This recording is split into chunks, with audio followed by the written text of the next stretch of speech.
নতুন গ্রামে তৃণমূল কংগ্রেসের কর্মী মিলন উৎসব পা দিল 16তম বর্ষে। নতুন গ্রাম অঞ্চলে তৃণমূল কংগ্রেসের কর্মী মিলন উৎসব এবার পা দিল 16তম বর্ষে। আজ নতুন গ্রাম অঞ্চলের পীরতলা এলাকার একটি বেসরকারি পার্কে উৎসাহ উদ্দীপনার মধ্যে দিয়ে এই কর্মী মিলন উৎসবের আয়োজন করা হয়। এই কর্মী মিলন উৎসবে উপস্থিত ছিলেন মুর্শিদাবাদ জিয়াগঞ্জ পঞ্চায়েতের সমিতির সমস্ত বুথ সভাপতি, অঞ্চল সভাপতি, বিভিন্ন শাখা সংগঠনের নেতৃত্ব সহ বিভিন্ন অঞ্চলের তৃণমূল কংগ্রেসের কর্মীবৃন্দ। পাশাপাশি উপস্থিত ছিলেন একাধিক বিশিষ্ট ব্যক্তিত্ব।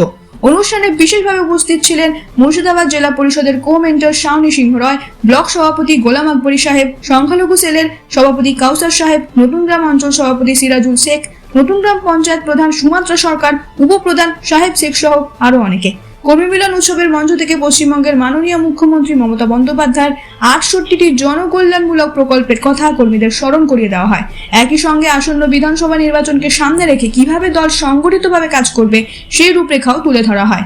এদিন কর্মীদের উদ্দেশ্যে সাধারণ মানুষের কাছে সরকারের উন্নয়নের খতিয়ান তুলে ধরে ভোট ভিক্ষা চাওয়ার আবেদন জানানো হয়। পাশাপাশি এসআরআই সহ বিভিন্ন উন্নয়নমূলক প্রকল্পে যেভাবে দল সাধারণ মানুষের পাশে রয়েছে, ঠিক সেভাবেই ভবিষ্যতেও মানুষের পাশে থাকার আহ্বান জানানো হয়। কর্মী মিলন উৎসব শেষে কর্মীদের জন্য বিশেষ মধ্যাহ্নভোজের আয়োজন করা হয়। মেনুতে ছিল ভাত, ডাল, শুক্তো, বেগুনি, মাছের কালিয়া, খাসির মাংস, চাটনি, দই ও মিষ্টি।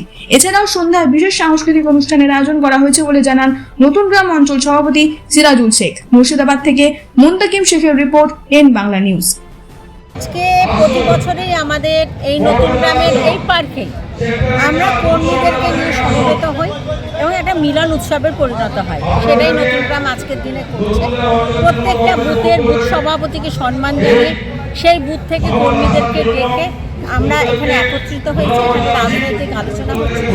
আমাদের ব্লকের সভাপতি আকবরী ভাই আছে, জেলা থেকে আমাদের মহিলা নেত্রী ফতেমা এসেছে, ইন্টারগ্রেড সভাপতি এসেছেন, আমাদের মাইনরিটির সভাপতি কাউসার এসেছে। সবাই মিলেমিশে সামনে 26-এর নির্বাচন যেদিকে চলে যেতে পারে, আমাদের মুখ্যমন্ত্রী বাংলায়, আমাদের সেনাপতি অভিষেক বন্দ্যোপাধ্যায় আসছে 17 তারিখ, সব কিছুকে নিয়ে একটা নতুন পথ নির্দেশিকা নেওয়াই হচ্ছে মূল। ধন্যবাদ।